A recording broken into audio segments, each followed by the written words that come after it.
ici Patrick Pierrat. Voici l'essentiel des nouvelles économiques et financières à connaître ce matin.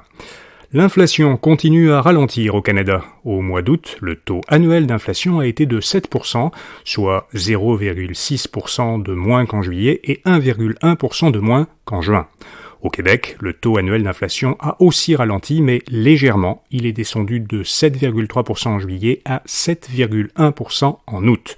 Statistique Canada explique ce ralentissement par les prix de l'essence qui ont baissé.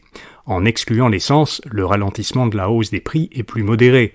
Et quand on considère uniquement le prix du panier d'épicerie, en fait, l'inflation continue d'accélérer au lieu de ralentir.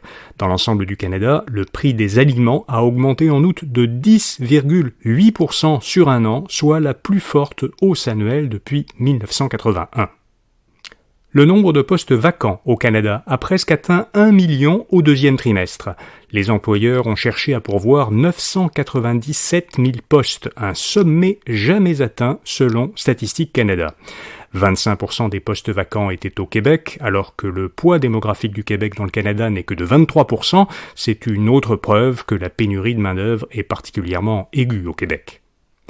La nouvelle convention collective des professionnels de l'Auto-Québec, qu'ils ont entérinée lundi, illustre de nouvelles réalités du marché du travail, avec des clauses qu'on n'aurait probablement pas vues il y a quelques années.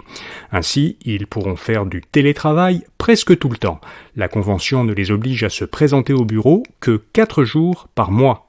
Quant à leur salaire, une prime s'ajoutera à l'augmentation annuelle régulière en cas de période d'inflation. C'est le cas en ce moment, alors cette année, cette prime représentera 6,5% de leur salaire. Walmart va investir 100 millions de dollars pour construire un premier centre de traitement des commandes au Québec. Il sera à Vaudreuil-Dorion, en Montérégie. Ce centre doit ouvrir en 2024. Il devrait permettre à la chaîne américaine de magasins d'expédier chaque année 20 millions de produits au Québec et dans les provinces de l'Atlantique. Enfin, YouTube intensifie sa concurrence contre TikTok en essayant d'attirer les créateurs de courtes vidéos qui font le succès de TikTok.